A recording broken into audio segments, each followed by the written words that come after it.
मैं ज़िंदगी में कभी किसी भी ओहदे पे रहा हूँ, कभी प्रोटोकॉल नहीं रखा। मैं थड़े पे बैठ के भी गपशप कर लेता हूँ, तंदूर पे बैठ के रोटी भी खा लेता हूँ। पाकिस्तान के अंदर हॉस्पिटल्स का जाल बिछाया। प्रोजेक्ट्स मैं गिनाता जाऊँगा, रात हो जाएगी, रात से सुबह हो जाएगी, प्रोजेक्ट्स ख़त्म नहीं होने लगे। कल के इंतजामात देख रहे हैं, इस हल्के से कितनी आवाम आएगी? जगह छोटी है, 70% एंड अबव मेरा हल्का जो है PMLN का है। जी नाज़रीन, हमारे साथ इस वक्त राना मशहूद साहब मौजूद हैं, जिन्होंने जब जब इलेक्शन हुआ फतह अपने कदमों में रखी। इनसे जानते हैं कि आखिरकार इनको कामयाबी क्यों हासिल होती है और कल होने वाले जलसे में क्या होने जा रहा है। अस्सलाम वालेकुम। वालेकुम सलाम। सर, आपका नाम तो है मगर आप ब्रांड हैं, क्यों लोग आपसे क्यों मोहब्बत करते हैं? अल्लाह की ज़ात का करम है, अल्लाह लोगों के दिलों में डालते हैं। मैं अल्लाह का जितना भी शुक्र अदा करूं कम है। और दूसरा, मैं ज़िंदगी में कभी किसी भी ओहदे पे रहा हूं, कभी प्रोटोकॉल नहीं रखा। मैं आवाम के अंदर जिस तरह बैठने का एक सियासतदान का हक़ है, उनके गमों में, उनके दुखों में, उनकी खुशियों में हर वक्त एक तो शरीक रहता हूँ, और दूसरा मेरी ईगो होनी भी नहीं चाहिए। तो ईगो नहीं है, मैं थड़े पे बैठ के भी गपशप कर लेता हूँ, मैं तंदूर पे बैठ के रोटी भी खा लेता हूँ। मतलब जिस तरह, मतलब अल्लाह का शुक्र है कि लोगों के साथ मेरा एक जो बॉन्ड है वो एक इस तरह का बॉन्ड है कि वो सियासी बॉन्ड नहीं बन रह गया, वो एक ज़ाती बॉन्ड बन चुका हुआ है।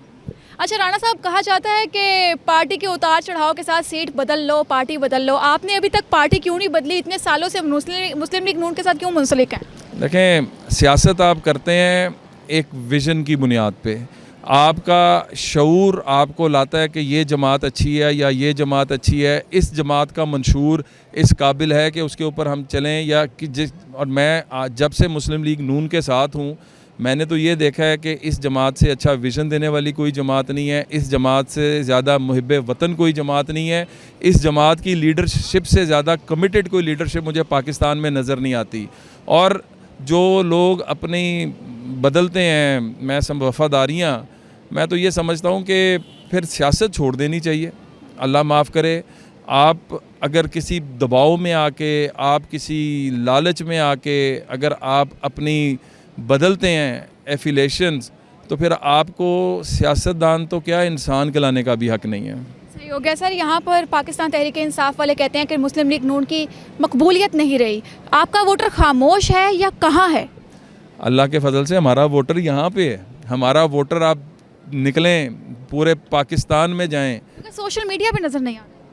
सोशल मीडिया के ऊपर एक्चुअली देखें, जो बॉट्स को इस्तेमाल करके जो वहाँ पर इन्वेस्टमेंट की जा रही है, वाकई वो हम इन्वेस्टमेंट नहीं कर सकते।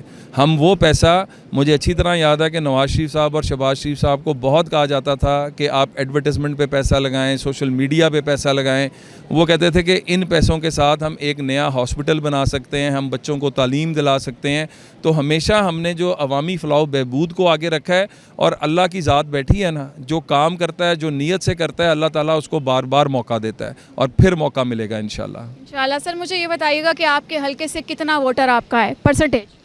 अभी तक जो सर्वेज़ हैं, ये मेरे सर्वेज़ नहीं हैं, ये तमाम जो सर्वेज़ करने वाले आई-पोर से लेके, मतलब यू नेम इट, मैं किस किस का नाम लूँ, 70% एंड अबव मेरा हल्का जो है PMLN का है, नवाज़ शरीफ का है, शहबाज शरीफ का है, शेर का है। सर, आज ये आप कल के इंतजामात देख रहे हैं, आपको क्या लगता है कि इस हल्के से कितनी आवाम आएगी? जगह छोटी है। मैं आपको, हमारे पास इससे बड़ा ग्राउंड नहीं है। हमारे लिए बदकिस्मती ये है कि इस हल्के के अंदर इससे बड़ा ग्राउंड नहीं है। अगर ग्राउंड इससे बड़ा होता, इससे दुगना तिगना चुगना भी होता, तो लोग आपको कल ख़ुद बताएंगे, इस ग्राउंड के अंदर भी लोग होंगे, बाहर भी लोग होंगे। अल्लाह के फजल से ये मोहब्बत करने वाले लोग हैं, ये वफ़ा करने वाले लोग हैं। चाहे मुशर्रफ का दौर था, चाहे इमरान का दौर था, कोई दौर था, ये पार्टी के साथ खड़े रहे हैं, पार्टी लीडरशिप के साथ खड़े रहे हैं। सर, आने वाला वक्त तो बताएगा कि मुल्क का वज़ीर आज़म कौन होता है। ये बताएं कि इस जगह की जो सिक्योरिटी है उसको किस तरह से आपने देखा है? यहाँ पे हमने जो सिक्योरिटी एजेंसीज़ हैं उनसे भी रब्ता किया है, वो देख रहे हैं। अल्लाह, बाकी ज़िंदगी मौत अल्लाह के हाथ में है। हमने जो दुनियावी तैयारियाँ हैं वो पूरी की हुई हैं। अल्लाह ताला खैर व आफ़ियत के साथ ये जलसा भी कराएगा। अल्लाह ताला खैर व आफ़ियत से वो ट्रांजिशन 8 फरवरी को वो भी होगी, और पाकिस्तान अमन व अमान, तरक्की और खुशहाली के सफ़र का फिर आगाज़ करेगा। सर, एक यंग जनरेशन है जो मुस्लिम लीग नून के साथ खड़ी है, एक यंग जनरेशन है जो पाकिस्तान तहरीक इंसाफ के साथ खड़ी है। दोनों जनरेशन को क्या कहना चाहेंगे? देखें, दोनों को मेरा एक ही पैगाम है कि आज आपके हाथ में नॉलेज आपके हाथ में है, उसको देखें, फ़ैसला कारकर्दगी की बुनियाद पे करें, जज्बात की बुनियाद पे ना करें। और अगर वो ये कहते हैं ना कि जी इमरान साहब के साथ जुल्म हो रहा है, तो ये जुल्म 2018 में नज़र नहीं आया था जब मरीम को बाप के सामने हथकड़ियाँ लगाई गई थी, जब शहबाज शरीफ हमज़ा शहबाज को झूठे पर्चों में अंदर किया गया था, जब हमारे 33,000 वर्कर्स को पाबंद सलासल किया गया था, जब मेरे जैसे कई लोगों पे नैब के केसेस, FIA के केसेस, एंटी करप्शन के केसेस, दहशतगर्दी के केसेस बनाए गए थे। तो फ़ैसला जो है मज़लूमियत की बुनियाद पे नहीं, जज्बात की बुनियाद पे नहीं, वोट एक बड़ी मुक़द्दस अमानत है, इस पर मुल्कों के फ्यूचर का इन्हिसार होता है। तो फ़ैसला करते हुए जमातों की कारकर्दगी देखें, लीडरशिप की कारकर्दगी देखें, कौन स्पेसिफ़िकली यूथ की आपने बात की, यूथ इनिशिएटिव्स जितने PMLN ने लिए हैं उसके मुकाबले में कोई 5% भी कोई दूसरी जमात बता दे कि उसने लिए हों, तो ये देखकर और सोच समझ कर फ़ैसला करें। सर, अगर आपकी पार्टी इक़्तिदार में आती है तो आपके हलके में क्या तरक्याती काम नज़र आएंगे? देखें, यहाँ पे ये पहले मेरे हलका जो है ना, इसमें सिर्फ 2-3 जो गुलशन रावी हो गया या सब्ज़ाज़ार हो गया, ये नई आबादियाँ हैं, बाकी सारे पुराने गाँव हैं। और इन देहातों के ये शहर बन गए, लेकिन इनकी जो बेसिक फैसिलिटीज़ हैं, पीने का पानी, मतलब सीवरेज का, गलियों के अंदर सड़कों का, लाइटों का, बिजली के खंभे जो हैं मौजूद नहीं, तारों से बच्चे जो हैं वो कई मतलब उनकी अमवात भी होती हैं। फिर यहाँ पे एजुकेशन और जो हेल्थ है, इसके मैंने हॉस्पिटल बनाए यहाँ पे, अल्लाह का शुक्र है, लेकिन कम है, आबादी जितनी है। तो ये कोर इश्यूज़ हैं, इनको हल करना है। दरिया पार की जो आबादियाँ हैं उनको एक्सेस नहीं है, उनको पुल चाहिए।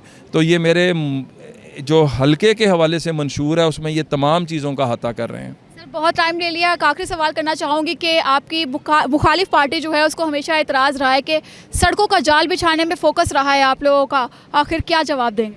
देखें, how the west was won एक बड़ा मतलब एक एक्लेम्ड नावल है, बुक है।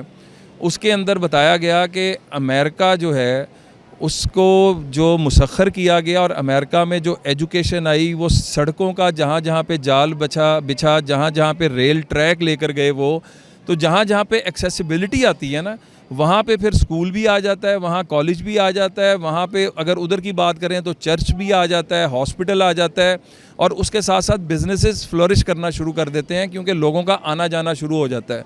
तो ये जो दुनिया के तमाम महज़ब माशरों को देख लें, वो इस मॉडर्न इंफ्रास्ट्रक्चर की बुनियाद पर ही चलते हैं। सड़कें, ट्रैक्स जहाँ पर मौजूद होते हैं वहीं पे वो माशरे तरक्की कर रहे होते हैं। सही हो गया। सर, आप क्या कहते हैं कि आपकी नज़र में मुस्लिम लीग नून का कोई एक बड़ा और बेहतरीन प्रोजेक्ट कौन सा है? मैं अब ये बहुत बड़ी ज़्यादती होगी कि हम कहें कि एक प्रोजेक्ट। पाकिस्तान बनने से लेके 2013 तक पाकिस्तान में जितने बिजली के कारखाने लगे थे, हमने उसके उतने ही कारखाने 4 साल में लगाए। हमने अल्लाह के फ़ज़ल से पाकिस्तान के अंदर हॉस्पिटल्स का जाल बिछाया। हमने तालीम के शोबे के अंदर जो पाकिस्तान में आउट ऑफ स्कूल चिल्ड्रन की बात होती है, हमने उस रेशो को बहुत कम किया। तो अल्लाह के फ़ज़ल से प्रोजेक्ट्स मैं गिनाता जाऊँगा, रात हो जाएगी, रात से सुबह हो जाएगी, प्रोजेक्ट्स ख़त्म नहीं होने लगे। जी नाज़रीन, हमारे साथ इस वक्त मौजूद थे राना मशहूद साहब, जिन्होंने आज इस जलसे में आकर कल के अहतमामात को संभाला है। और कल यहाँ पर क्या होगा, मियाँ मोहम्मद शहबाज शरीफ यहाँ पर मौजूद होंगे, आवाम से खिताब करेंगे और आवाम की मोहब्बत जो है वो कल यहाँ पर नज़र आएगी। अपनी कीमती राय से लाजमी आगाह कीजिएगा कमेंट सेक्शन के अंदर। हमें दीजिए इजाज़त, अल्लाह हाफ़िज़।